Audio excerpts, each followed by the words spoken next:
여러분의 찬양을 받으시고 또 귀한 시온 찬양대 핸델의 메시아 찬양을 지금 받은 줄로 믿습니다. 아멘. 제가 대학교 2학년 때 그때는 서울 시내도 공연할 때는 세종문화회관하고 여자대학교 대강당밖에 없었는데 저 또 그때 74년도에 여자대학 강당에서 350명 그게 찡겨가지고 립싱크를 많이 했어요. 고음을 아무리 두 손으로 내려도 잘 안 나오는데 지금 생각하니까 그때 얼마나 은혜가 되고 감사한지 오늘 우리 귀한 시온 찬양대 찬양 얼마나 귀한지 주님 받은 줄로 믿습니다. 우리 예 가운데 오신 주님을 찬미합니다. 아멘. 우리 주님 부활하심을 믿으시면 아멘. 주님을 찬미합니다. 아멘. 어느 교회 주일학교에서 있었던 일입니다. 선생님이 부활주일을 맞이하여 자기 반 어린 아이들에게 예수님의 죽으심, 예수님의 부활에 대해서 잘 설명했어요. 설명한 다음에 선생님이 아이들에게 달걀 모양으로 생긴 그런 빈 상자를 하나씩 나누어 주었어요. 근데 그 빈 상자 속에는 아무것도 들어있지 않았어요. 그러면서 선생님이 아이에게 이렇게 말씀했습니다. 야들아, 방금 너희들에게 설명한 대로 예수님은 십자가에서 죽으셨지만은 사흘 만에 살아나셨단다. 예수님이 부활을 하셨단다. 그러니 부활은 곧 생명을 뜻하는 것이란다. 이제 선생님이 너희에게 15분 동안 시간 줄 테니 그 상자 속에 생명을 상징하는 것을 하나씩 담아오도록 하라. 그러면서 아이들을 밖으로 내보냈습니다. 아이들은 밖으로 나가서 이리저리 뛰어다니면서 각자 나름대로 생명 뜻하는 것을 하나씩 빈 상자 속에 담았습니다. 시간에 대해서 아이들을 다시 불러 모았습니다. 이제 아이들은 한 명 한 명 차례차례 상자를 열고 그 안에 있는 것을 내보이면서 설명했습니다. 첫째 아이, 그 첫째 아이의 상자 속에는 예쁜 꽃이 들어있었어요. 아이가 설명합니다. 꽃이 이렇게 아름답게 빛나는 것은 이 꽃이 살아있던 증거입니다. 그러므로 이 꽃은 생명을 상징합니다. 그 소리 듣고 선생님과 아들이 박수를 짝짝짝 쳤어요. 그 다음에 둘째 아이가 상자를 열었습니다. 그 상자 속에는 노란 색깔의 나비가 날아다니고 있었습니다. 그래서 아이들이 그 예쁜 나비를 보면서 너무 예쁘다, 너무 귀엽다 하면서 또 환호성을 지르면서 박수를 쳐주었습니다. 아이들이 한 명씩 한 명씩 차례차례 자기가 가까운 것을 설명했습니다. 어떤 아이는 파릇파릇한 불잎사귀, 또 어떤 아이는 개미를 산채로 집어넣기도 했습니다. 이제 마지막 아이 차례가 되었어요. 근데 다들 그 마지막 아이를 주목합니다. 왜냐하면 그 아이는 종종 동네에서 교회에서도 바보라고 놀림받는 조금 부족한 아이입니다. 이제 그를 주목합니다. 과연 저 아이는 무엇을 담아왔을까? 너무나 궁금해서 그 아이를 쳐다보다가 그 빈 상자를 쳐다보다가 근데 그 아이가 시간이 지나도 그 상자를 열 생각하지 않고 주저주저 하고 있습니다. 선생님이 그 모습 보면서 그를 안심시켰어요. 괜찮아, 아무 걱정하지 말고 내 손에 있는 상자를 한번 열어봐. 그 아이는 마지못해 상자를 열었습니다. 그런데 그 상자 속에 아무것도 없었어요. 그러니까 아이들이 놀리기 시작합니다. 그러면 그렇지 깔깔 웃었습니다. 네가 뭘 가지고 왔겠니? 그런데 그 아이가 갑자기 큰 소리 치면서 이렇게 말했습니다. 선생님, 예수님 무덤은 비어있잖아요. 그 소리에 모두 숙연해졌습니다. 그렇습니다. 예수님은 무덤을 깨뜨리시고 살아났습니다. 빈 무덤입니다. 왜? 예수님이 부활하시기 때문에 그렇습니다. 저는 주 예수의 부활하심을 믿습니다. 믿으시면 아멘. 오늘 뜻깊은 부활주를 맞이해서 예수님의 다시 살아나심, 예수님의 높아지심에 대해서 살펴보고 은혜 받고자 합니다. 첫 번째, 하나님은 예수님을 어떻게 높이셨습니까? 9절 말씀, 이런 말씀이 있어요. 여러분 성경 다시 볼까요? 9절을 다시 읽겠습니다. 9절을 같이 읽어볼까요? 시작.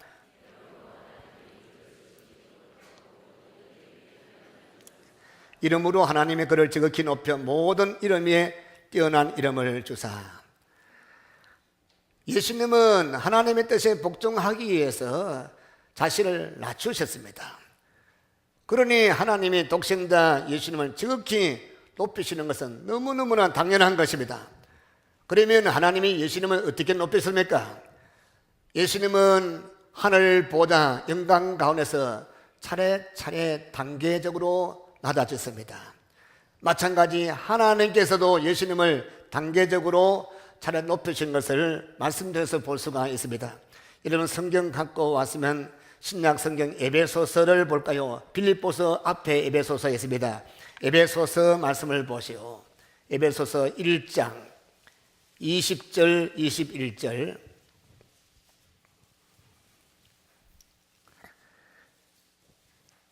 함께 읽겠습니다. 20절 21절 함께 읽습니다. 그의 능력이 그리스도 안에서 역사하사 죽은 자들 가운데서 다시 살리시고 하늘에서 자기의 오른편에 앉히사 모든 통치와 권세와 능력과 주권과 이 세상뿐 아니라 오는 세상에 일컫는 모든 이름 위에 뛰어나게 하시고. 하나님이 에베소서 1장 20절 21절 말씀 보니 4단계로 높이셨습니다. 첫째, 죽은 자들 가운데서 다시 살리시고, 이것은 예수님의 부활을 가리키는 말씀입니다. 둘째, 하늘에서입니다. 하나님은 예수님을 하늘로 올리셨습니다. 예수님의 승천입니다. 셋째, 자기 오른편에 앉히사, 오른편은 존귀한 자리, 영광의 자리를 뜻합니다. 하나님은 예수님을 영화롭게 존귀하게 하신 것입니다. 넷째, 오는 세상에 일컫는 모든 이름 위에 뛰어나게 하시고입니다. 하나님은 예수님을 모든 이름 위에 뛰어나게 하셔서 만물을 그 앞에서 복종하게 하셨습니다. 이것을 사도 바울은 오늘 빌립보서 2장 9절 말씀에서 모든 이름 위에 뛰어난 이름을 주사 말씀하고 있습니다. 따라서 하나님이 예수님에게 모든 이름 위에 뛰어난 이름을 주신 것은 하나님이 예수님을 높이신 마지막 단계인 것을 알았습니다. 그러면 하나님이 예수님께 주신 모든 이름 위에 뛰어난 이름이 과연 무엇이겠습니까? 요한계시록에 보면 하나님이 버가모 교회와 빌라델피아 교회에 편지하고 말씀하실 때 이기는 자에게는 새 이름을 주시겠다 했습니다. 성경에 보면 하나님의 사랑받고 복받은 사람들이 새 이름 받은 자가 많이 등장합니다. 예를 들면 아브라함을 아브라함이라, 그의 아내 사레를 사라라, 그리고 그의 손자 야곱을 이스라엘이라.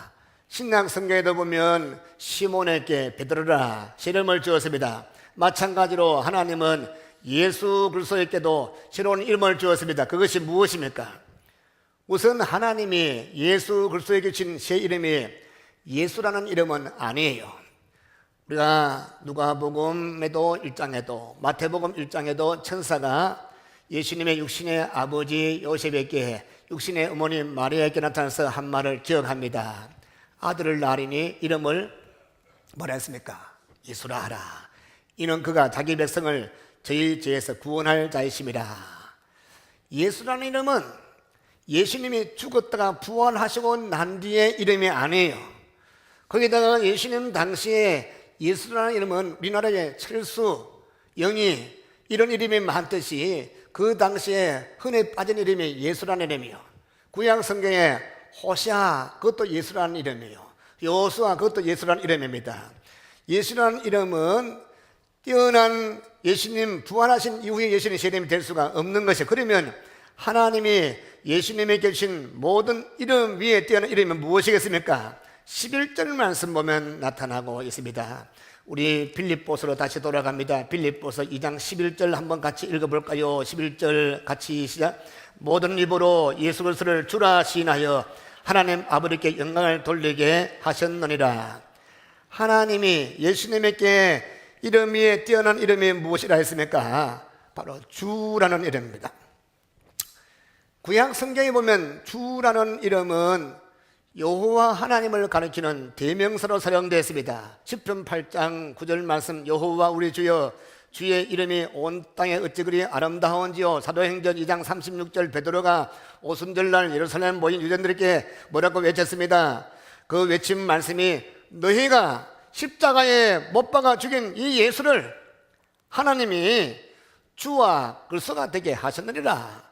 부활하신 예수 그리스도를 마음에서 주가 되게 하신 것입니다. 그래서 오늘 또 이렇게 하나님의 전에 모여서 부활하신 우리 주 앞에 마음을 드리고 무릎 꿇고 기쁨으로 경배하는 것입니다. 이 예배 주님 받으시기를 축원합니다.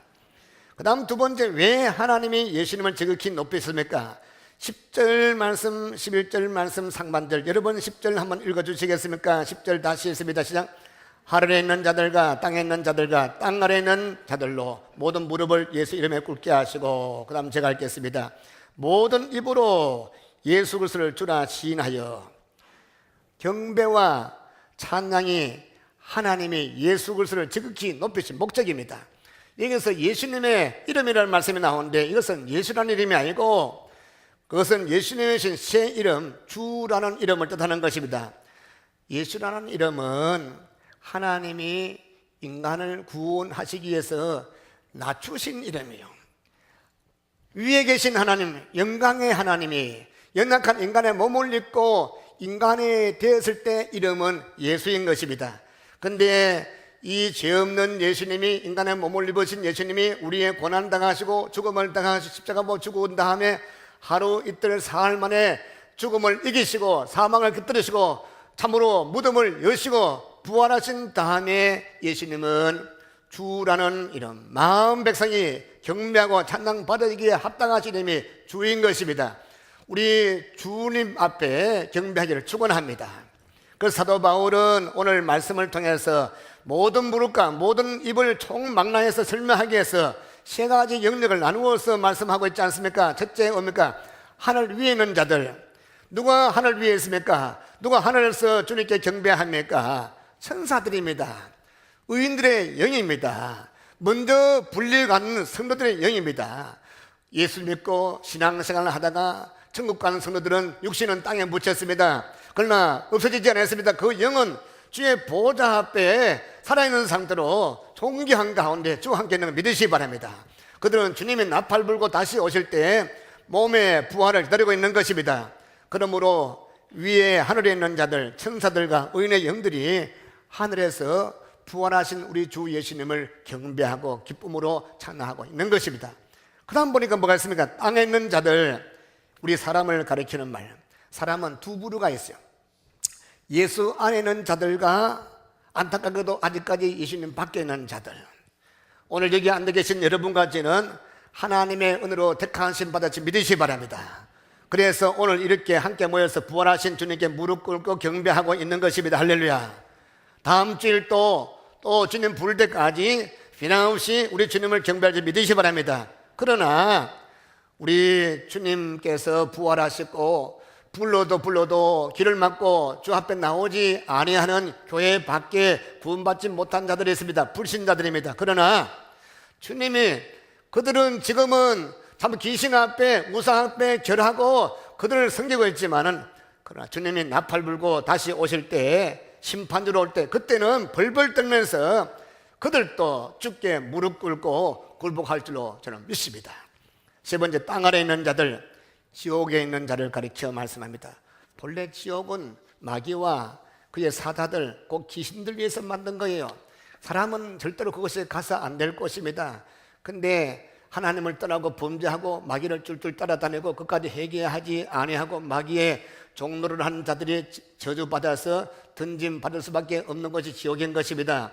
그렇습니다. 지옥에 간 자들, 끝까지 주님 믿지 아니하고 불순종하고 우상 앞에 절하던 그런 자들, 지옥에서 주님이 다시 오실 때 심판날에 벌벌 떠면서 지옥에서조차도 주 앞에 무릎 꿇을 수밖에 없는 것입니다. 믿으시기 바랍니다. 여러분, 저와 여러분은 지금 은혜 시대에 살고 있어요.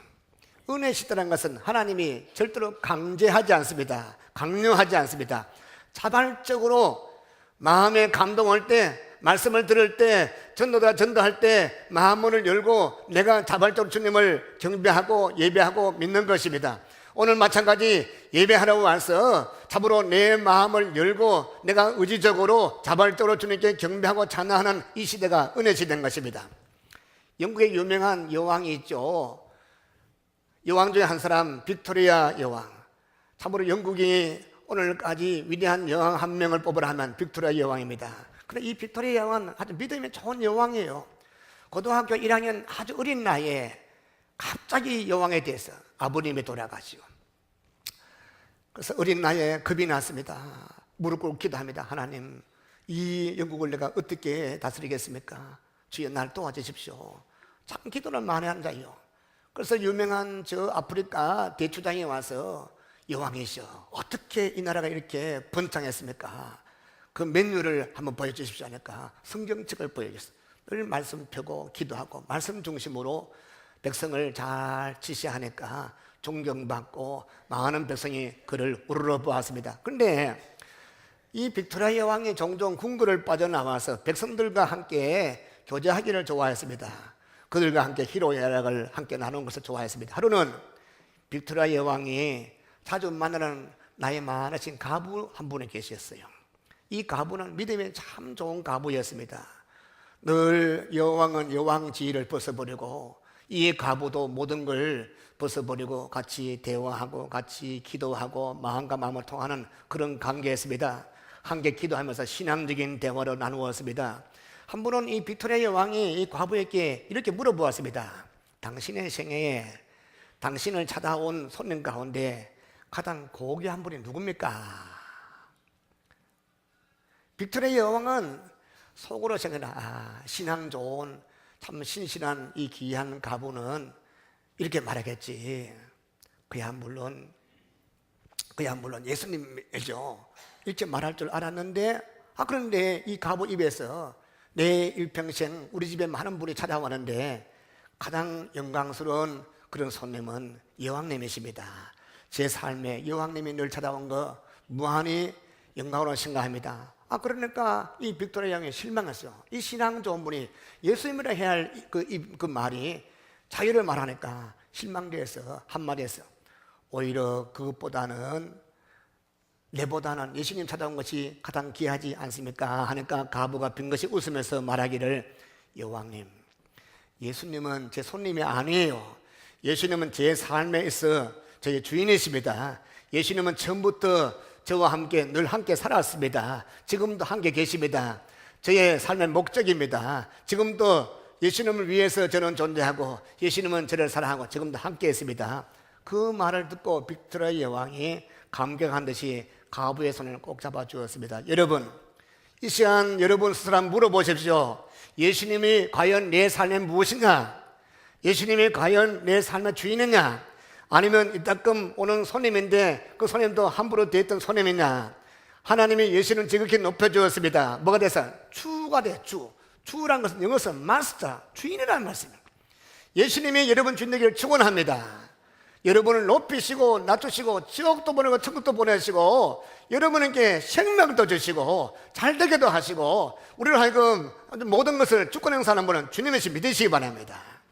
우리가 입으로는 주여 주여 하면서 내 마음대로 하고 내 안에 모신 주님을 함부로 대할 때 얼마나 많습니까? 사도 바울이 고백같이 고백하기를 축원합니다. 사도 바울은 로마에 있는 편지 뭐라 했습니까? 우리가 살아도 주를 위해 살고 죽어도 주를 위해 죽나니 그러므로 사나 죽거나 우리는 주의 것이로다. 아멘. 결코 예수님은, 부활하신 예수님 우리의 손님이 될 수가 없는 것입니다. 저와 여러분과 우리 상주서문교회 주님을 믿으시기 바랍니다. 삶의 목적 되기를 축원합니다. 그리고 마지막, 하나님이 예수님을 지극히 높이신 결과가 무엇입니까? 11절 하반절 말씀, 하나님 아버지께 영광을 돌리게 하셨느니라. 너무 아름다운 말씀, 너무 소중한 말씀. 성부 하나님은 성장 예수님을 지극히 높이심으로 말미암아 하나님이 영광 받았다, 그런 말씀. 혹시 이렇게 생각한 분이 있을 것입니다. 오직 하나님께만 영광 돌리지 않고 예수님께 영광 돌리면 하나님 아버지가 좀 섭섭하게 생각할지 모르겠습니다. 그렇습니다. 십계명에도 보니까 제1계명에 뭐라 했습니까? 너는 나 외에 다른 신을 섬기지 말지니라. 하나님 한 분밖에 없다 했어요. 이사야서 45장 5절 말씀에 나는 여호와라 나 외에 다른 이가 없나니 나밖에 다른 신이 없느니라. 믿으시면 아멘. 하나님 여호와 하나님 한 분밖에 없습니다. 예수님을 우리가 하나님으로 경배한다는 것은 하나님께 신성모독하는 것이 아니냐. 성부 하나님만 경배하고 성부 하나님만 찬양하고 성부 하나님께만 무릎 꿇는데 우리 아들 예수님께 경배하는 것은 하나님을 모독하는 것이 아니냐. 그래서 예수님 시대에 신성모독죄로 예수님을 잡아서 못질하고 죽였던 거 아니겠습니까? 그러나 그렇지 않습니다. 성부 하나님과 성자 예수님은 하나님을 저는 믿습니다. 여기서 삼위일체가 놀라운 신비가 나오는 것입니다. 성부 하나님과 성자 예수님은 하나이기 때문에 성부 하나님, 성자 예수님 사이는 벽이 없습니다. 하나인 것입니다. 절대로 이 경쟁 관계가 될 수가 없는 것입니다. 우리가 예수님께 경배하고 예수님을 찬양하고 예수님을 주를 높이는 것은 성부 하나님께 영광과 찬양 돌리는 것과 똑같은 것입니다. 그래서 사도 바울이 로마서 9장 5절 말씀에서 조상들도 저희 것이요 육신으로 하면 그리스도가 저희에게서 나셨으니 저는 만물 위에 계셔서 세세에 찬양 받으실 하나님이시라. 예수님을 뭐라고 세세에 찬양 받으실 뭐라고 하나님이시라. 예수님은 하나님이십니다. 우리가 예수님을 통해서 하나님께 경배와 찬양 드리는 것이 결코 아닙니다. 예수님을 통해서 하나님께 하는 것이 아니라 예수님께 경배하는 것은 하나님께 직접 경배하는 것입니다. 할렐루야. 그렇습니다. 부활하신 우리 예수님을 주로 세우신 하나님, 부활하신 주님을 경배하고 찬양하는 것은 성부 하나님을 찬양하는 것입니다. 말씀 맺겠습니다. 오늘 부활절 맞이해서 예수님의 높아지심을 살펴보았습니다. 사도 바울이 오늘 빌립보서 2장 5절부터 8절 말씀에서 예수님의 낮아지심, 그리고 오늘 7절, 8절, 9절 말씀, 또 9절, 10절, 11절 말씀에서 높아지심을 말씀하는 그 목적이 뭔지 아십니까? 교회 주는 교훈이에요. 빌립보 교회 주는 교훈이고 우리 상주수목 주는 교훈입니다. 바울이 뭘 말씀하고자 이렇게 말씀했습니까? 그것은 빌립보서 2장 2절 말씀 보면 알 수가 있습니다. 우리 말씀을 살펴보고 마치겠습니다. 2장 2절 한번 보실까요? 같이 읽습니다. 시작. 마음을 같이하여 같은 사랑을 가지고 뜻을 합하여 한 마음을 품어라. 왜 이 말씀 주었습니까? 마음이 하나 되라. 수목교회 성도들이여, 어른부터 아이까지 우리 교육자부터 온 성도들과 하나 되기를 축원합니다. 예수는 하나 되기를 축원합니다. 근데 하나 되고 싶어도 되지 못하는 이유가 얼마나 많습니까? 그래서 3절 말씀 보면 하나 되는 길이 하나 나와 있습니다. 3절도 같이 읽어볼까요? 시작. 아무 일이든지 다툼이나 허용을 하지 말고 오직 겸손한 마음으로 각각 자기보다 남을 낮게 여기고. 아멘. 하나 될 수 있는 것은 겸손할 때 가능한 것입니다.